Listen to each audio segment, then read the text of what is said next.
pubblico, lo stato di emergenza dichiarato in Veneto a novembre non basta. Zaia scrive alla Premier Meloni e chiede ristori per il territorio. Almeno un centinaio di agricoltori con i loro trattori sono arrivati in massa a Portogruaro per chiedere più attenzione da parte dell'Unione Europea e dal governo, soprattutto dal punto di vista economico. Ambientalisti in presidio a Venezia contro le Olimpiadi 2026. La protesta sbarca in Canal Grande, dove è stato preso di mira il manifesto che promuove l'evento sportivo. Dopo l'assalto armato e l'allarme bomba va al Vale Center, ancora allerta. Marcon questa mattina un 45enne già seguito dai servizi di salute mentale ha fatto irruzione con estintore nella sede della polizia locale. La rapina al Vale Center di Marcon, dalle immagini nuovi dettagli. La catena gioielli di Valenza era stata presa di mira sempre da comandi armati 11 volte in 10 anni. L'ultimo colpo il 7 luglio scorso. 2 incidenti a poca distanza l'uno dall'altro lungo la 4 San Donà di Piave, una tragedia sfiorata. Un bimbo di appena 3 mesi ricoverato a Mestre con l'elisoccorso. In questo weekend a Venezia le prenotazioni negli alberghi sfiorano il 90%, ma secondo gli addetti ai lavori la situazione è tutt'altro che rosea durante la settimana. Buonasera, bentrovate e bentrovati. Edizione di Venezia dei telegiornali di Antenna 3. In apertura, lo avete sentito dai nostri titoli, il maltempo che la scorsa estate ha colpito il territorio, quasi 140 milioni di euro, i danni solo al patrimonio pubblico, e Zaia scrive alla Premier Meloni. Le mareggiate che divorano le spiagge arrivando a sfondare le dune artificiali, venti e piogge che provocano smottamenti in collina e allegamenti in pianura. Il maltempo dello scorso autunno è costato al Veneto 130 milioni di euro. La cifra messa nero su bianco unitamente alla richiesta di un congruo sostegno economico nella lettera che il presidente del Veneto, Luca Zaia, ha inviato questa mattina al Premier Giorgia Meloni. Nella lettera si chiede la deliberazione dello stato di emergenza di rilievo nazionale, un atto imprescindibile per ottenere fondi a titolo di risarcimento da parte dello Stato nella fase della ricostruzione. Siamo nella paura, Siamo nella paura. Quando dobbiamo andare via, andiamo via. Tra il 30 e il 31 ottobre in Veneto 80 interventi, fiumi osservati speciali, decine le famiglie sfollate lungo la golena del Piave.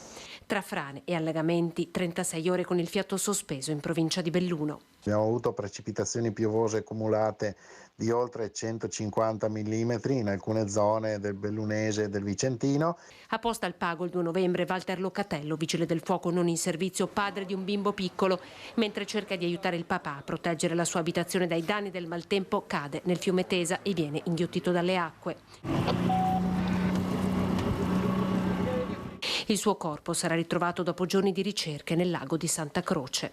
A Vicenza un albero cade su Ponte San Paolo, osservato speciale questa volta il Bacchiglione. Ho cominciato a salire fino alle 3:30 di questa mattina, che è arrivato a una punta di 4,41. I danni più importanti alle spiagge del Veneto.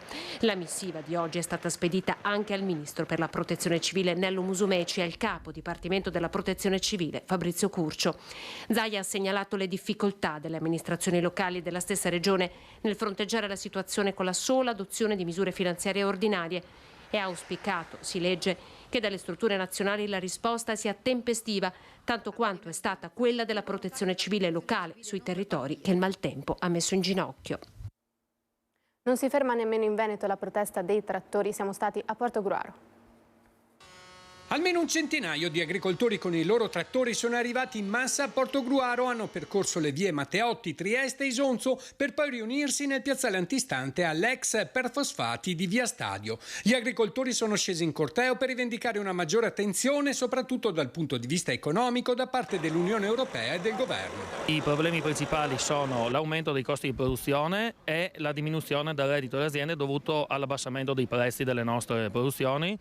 E principalmente i settori che soffrono di più sono i seminativi e gli allevamenti e soffriamo di una concorrenza sleale da parte dei paesi extra UE, in quanto importano derrate alimentari che non rispondono ai disciplinari di produzione europei e nazionali, utilizzando anche fitofarmaci che qua sono vietati da diversi anni, e quindi questo va a creare una sorta di concorrenza sleale nei confronti dei nostri prodotti. I costi per le nostre aziende stanno divenendo più alti dei profitti, ribadisce Biancolina. Poi nei supermercati infatti i prodotti subiscono aumenti ingiustificati. Sì, ad esempio la soia che coltiviamo in Italia e in provincia di Venezia, che è la prima provincia nazionale per la produzione, è una cultura che è OGM free, cioè non OGM, e soffre la concorrenza della soia extraoceano, brasiliana, argentina e statunitense, importata, che è al 100% OGM, e non solo si mette in concorrenza con noi, ma è anche addirittura quotata di più, dall'1,5 ai 3 euro al quintale, rispetto alla nostra soia di filiera OGM free. Gli esempi sono diversi. Ad esempio il fagiolo borlotto fresco,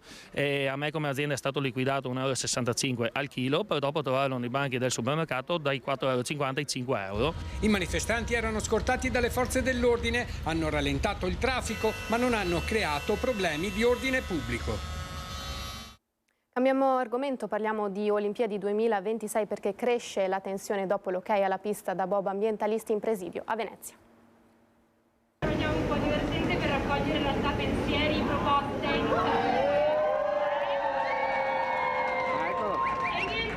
L'attacco è diretto, Zaia peggio di Vaia si legge sugli striscioni e preannuncia una stagione di proteste, ricorsi e controricorsi quando mancano esattamente 2 anni alle Olimpiadi di Milano Cortina 2026 a infiammare il fronte ambientalista, l'ok alla pista da bob, oltre 100 milioni di euro per quella che lo stesso ministro allo sport Abodi ha definito una corsa contro il tempo. Il bob è uno sport che praticano 35 persone, per cui è anche una questione di per chi vengono spesi questi soldi, per pochissime persone appunto, e per noi è anche una questione quindi di giustizia sociale. Le Olimpiadi appunto sono l'alibi perfetto per portare avanti, specialmente a livello di consumo di suolo, quei progetti che da anni sono rimasti nel cassetto perché la Commissione VAS, perché tutte quei minimi forme di controllo che abbiamo a livello ambientale non le facevano passare. La crisi climatica, che di solito viene trattata come un qualcosa di estremamente astratto, in realtà è estremamente radicato nei nostri territori. Parte dai nostri territori con opere che infrangono tutte le leggi e i limiti alla cementificazione, per esempio qua in Veneto. Con le sigle ambientaliste davanti a Palazzo Grandi Stazioni, anche buona parte dell'opposizione con la partita che da politica rischia di diventare legale giudiziaria. La cosa vergognosa e scandalosa è che si buttino via delle risorse pubbliche per fare una pista da bob che non sarà mai consegnata nei termini utili per poter svolgere le gare. Quindi queste Olimpiadi si trasformeranno in un inno allo spreco di risorse pubbliche. Ritengo che il Comitato Olimpico Internazionale dovrebbe prendere una posizione ancora più decisa, perché se rischiamo di consegnare in ritardo la pista e quindi di non farla per le Olimpiadi, qui si tratterebbe di un vero danno erariale. Settimana dura per Marcon. Questa mattina un 45enne di Mogliano, già seguito dai servizi di salute mentale, ha assaltato con estintore la sede della polizia locale. La porta d'ingresso sfondata, tenuta assieme con una catenella, racconta la mattinata di follia vissuta. Un uomo ha fatto irruzione e creato scompiglio nel centro civico di Via della Cultura a Marcon, dove oltre alla sala consiliare e ad uno spazio ricreativo per anziani si trova anche il comando della polizia locale, il vero obiettivo del 45enne che è stato poi immobilizzato e arrestato. Un signore che noi conosciamo bene perché è seguito dal CSM, dal Centro Salute Mentale di Venezia, sopraggiunto all'interno del centro civico, ha preso un estintore e ha utilizzato, dopo averlo esaurito, dopo aver spinto, è intervenuto contro la polizia locale e contro la porta della polizia locale. Sono stati attimi concitati. Fortunatamente al momento del fatto all'interno della struttura non si trova nessuno a parte gli agenti. L'uomo fermato risulta seguito dalle strutture sanitarie della salute mentale, è originario del Moglianese ma si trova spesso a Marcon. La polizia locale, su mia sollecitazione, negli ultimi mesi sta tenendo sott'occhio il soggetto e quindi la vediamo quasi come una ripicca nei confronti della polizia locale che lo tiene costantemente monitorato. La rapina del Vale Center, nuovi dettagli emergono dalle indagini. La catena di gioielli di Valenza era stata presa di mira sempre da comandi armati 11 volte in 10 anni. Di tutto quello che è tecnico non ne posso parlare, ma neanche non voglio parlarne perché non saprei fornire proprio nessun dato, se non lo direi. Non si può assolutamente capire perché appunto erano tutti coperti, insomma. Non è che hanno chiacchierato con noi, cioè chiaramente l'unica cosa che mi dicevano a me personalmente è muoviti, ecco. veloce. Sapevano cosa fare, come muoversi e che cosa avrebbero trovato. I banditi hanno sottratto alla catena gioielli di Valenza 200.000 euro in pochi minuti. Sono ancora diversi i buchi neri intorno alla rapina a mano armata di mercoledì sera. L'allarme antincendio, ad esempio, collegato alle forze dell'ordine che non è scattato, potrebbe non essere stato inserito. Poi il calo di tensione nel supermercato, non distante dall'esercizio. Inoltre l'assalto messo a segno proprio quando nel negozio non c'erano clienti ma solo le 2 commesse. Soprattutto però il fatto che la catena Gioielli di Valenza, nata 60 anni fa in Italia ed oggi sul territorio nazionale con 60 punti vendita, è stata presa di mira in 10 anni 11 volte. In un episodio il 26 ottobre 2014 a Pavia un gioielliere fu picchiato e imbavagliato. L'ultimo colpo il 7 luglio scorso a Milano. Ad entrare in azione sempre un comando armato. Una catena nata per bypassare la filiera della grande distribuzione e portare in negozio gioielli realizzati direttamente in laboratori artigianali, senza intermediari. Da qui i prezzi competitivi. Prodotti che con il marchio Gioielli di Valenza risultano ben visibili anche nelle loro vetrine online con i relativi prezzi e dunque molto esposti. Insomma, i banditi sapevano che cosa avrebbero trovato in quel punto vendita. Le indagini sono serrate in collaborazione con le forze dell'ordine che già hanno indagato sui precedenti colpi. Le commesse prese in ostaggio hanno preso qualche giorno di pausa intanto per riprendersi da quanto accaduto, qualche giorno di ferie, conferma Federica, che coraggiosamente quella sera prese il posto della collega sotto shock in ostaggio dei rapinatori. Sono qui da mia mamma, tranquilla. Ieri sono rimasta tutto il giorno a casa sola, però ho detto mi viene l'ansia, quindi oggi sono venuta dalla mamma. 2 incidenti a poca distanza l'uno dall'altro lungo l'A4, gli ennesimi, una tragedia sfiorata. Un bimbo di appena 3 mesi ricoverato a Mestre con l'elisoccorso. Poco dopo le 12 un tamponamento tra un furgone e un'auto ha creato lunghe code in A4 in direzione Trieste. Nell'impatto una persona è rimasta ferita richiedendo l'intervento immediato di un'ambulanza. L'incidente ha causato una coda di oltre 600 metri che è stata tempestivamente segnalata dal personale di Autostrade Alto Adriatico attraverso pannelli a messaggi variabili lungo il percorso. Dopo appena mezz'ora la tragedia sfiorata all'altezza del casello di San Donà e 90. Nonostante gli avvertimenti della coda in corso, infatti, un secondo mezzo, sempre un furgone, si è schiantato contro un'auto che seguiva la coda. A bordo della vettura con alla guida il papà si trovava un bambino di soli 3 mesi, fortunatamente solo lievemente ferito nell'impatto. Per garantire il miglior trattamento possibile, però, sul luogo dell'incidente è intervenuto un elicottero del SUAM 118. Il piccolo, dopo aver ricevuto le cure dei sanitari all'interno di un'ambulanza, è stato successivamente trasportato in elicottero assieme al padre al pronto soccorso dell'ospedale dell'Angelo di Mestre, dove si trova in osservazione. Le sue condizioni non sono gravi. L'incidente ha messo in evidenza l'importanza della prudenza e della consapevolezza durante la guida, specialmente in situazioni di traffico congestionato. Le autorità esortano i conducenti a prestare massima attenzione e a rispettare le indicazioni stradali per prevenire ulteriori tragedie sulla rete autostradale. Un 40enne di Camponogara è stato arrestato dai carabinieri di Chioggia per maltrattamenti nei confronti della compagna. Il provvedimento è stato adottato dopo che i militari sono intervenuti presso l'abitazione della coppia dove l'uomo aveva appena aggredito la fidanzata. La donna, visitata dai sanitari, è stata poi dimessa con prognosi di 30 giorni. Gli accertamenti degli investigatori hanno portato a constatare che l'uomo aveva più volte aggredito la compagna, non solo fisicamente, ma anche con minacce e condotte vessatorie mai denunciate. Il 40enne è stato portato in carcere a Venezia a disposizione dell'autorità giudiziaria. A seguito di udienza di convalida alla persona ristretta è stata applicata la misura cautelare del divieto di avvicinamento della parte offesa. Noi parleremo di lavoro femminile subito dopo la pubblicità.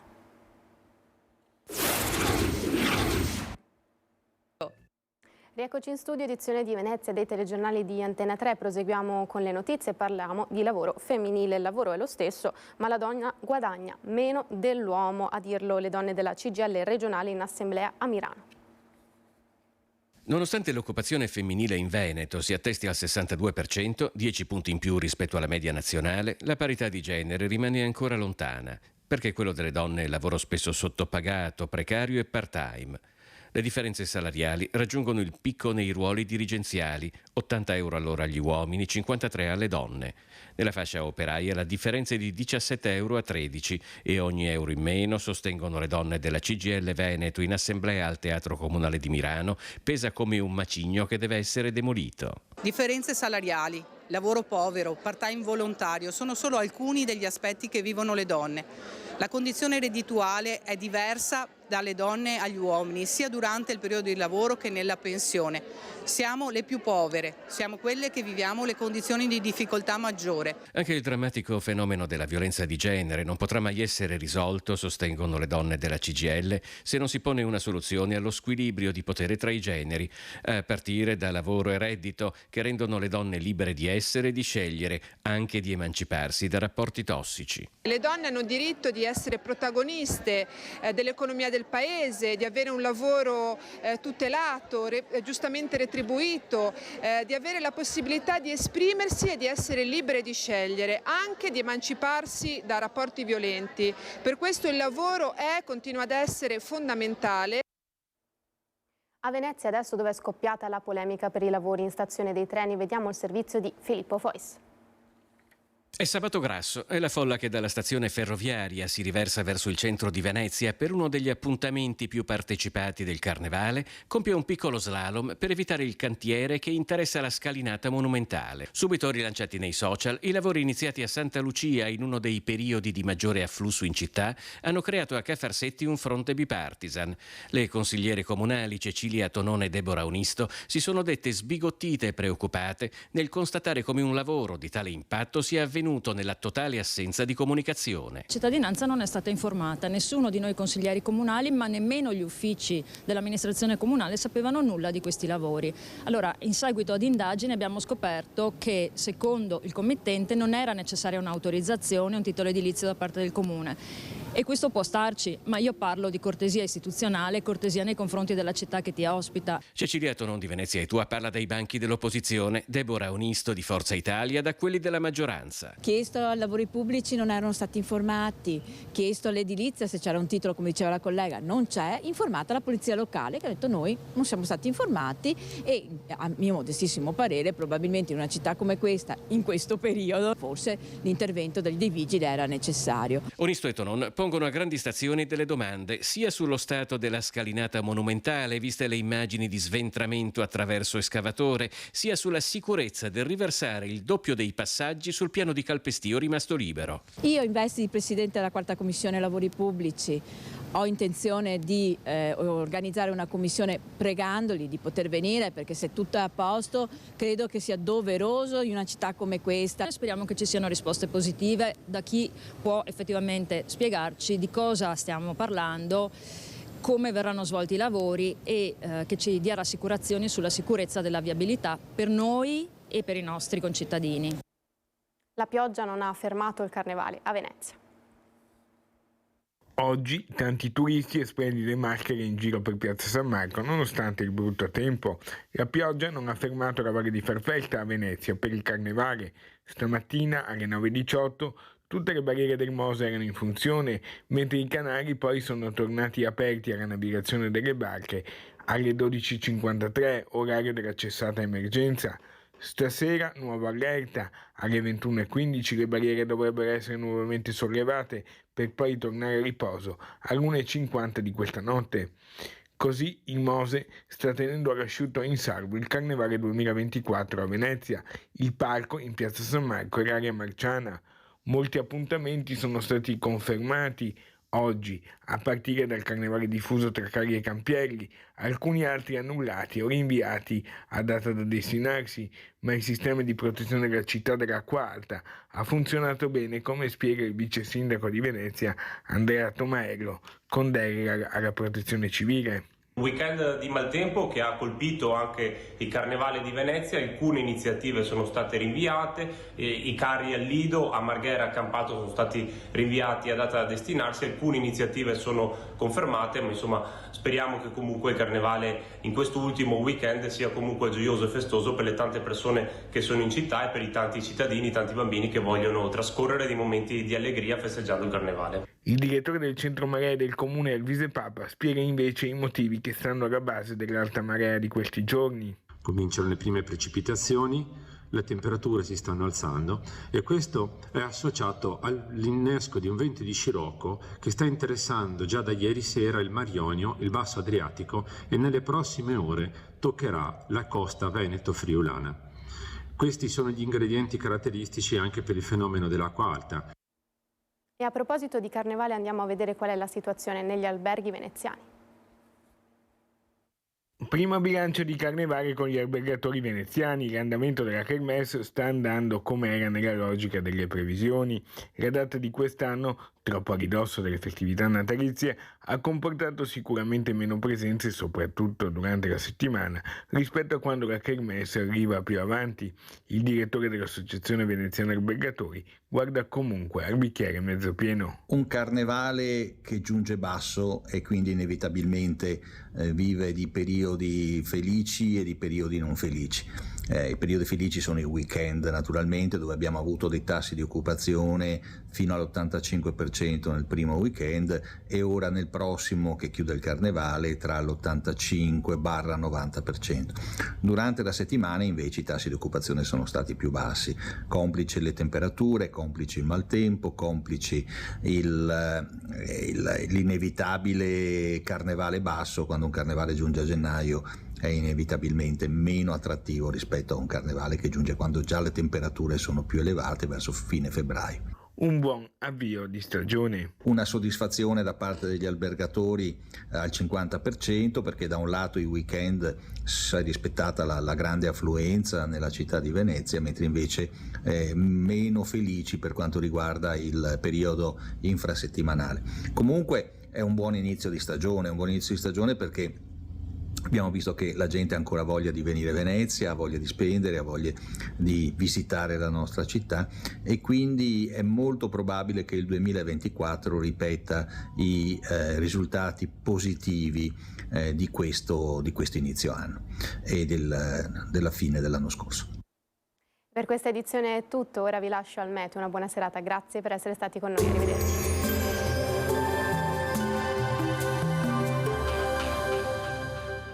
Goditi il caldo delle migliori marche di stufe e caminetti. Tu scegli, noi pensiamo a tutto il resto. Meneghel, a Roncade, Treviso. Bentrovati al meteo. Perturbazione ancora in atto sull'Italia. Ci attende una domenica 11 febbraio all'insegna del brutto tempo. Vediamo il dettaglio. Sul Veneto la giornata sarà contraddistinta dalla pioggia, cielo molto nuvoloso con precipitazioni diffuse, localmente moderate, più sparse e intermittenti dalla serata. Temperature stazionarie o con locali variazioni, minime tra 5 e 9 gradi, massime tra 9 e 13 all'incirca. Ci spostiamo ora sul Friuli Venezia Giulia. Anche qui molte nubi con piogge in genere moderate o abbondanti, in particolare a est. Nevicate oltre i 1200-1500 metri circa sulle zone alpine più interne. Temperature minime tra 7 e 9 gradi, massime sui 10-13 gradi. Infine diamo uno sguardo al Trentino Alto Adige. Anche qui prevarranno le nubi con precipitazioni un po' dappertutto. Temperature minime tra 7 e 8 gradi, massime sugli 11 all'incirca. Dal meteo è tutto, vi auguro un buon proseguimento in nostra compagnia.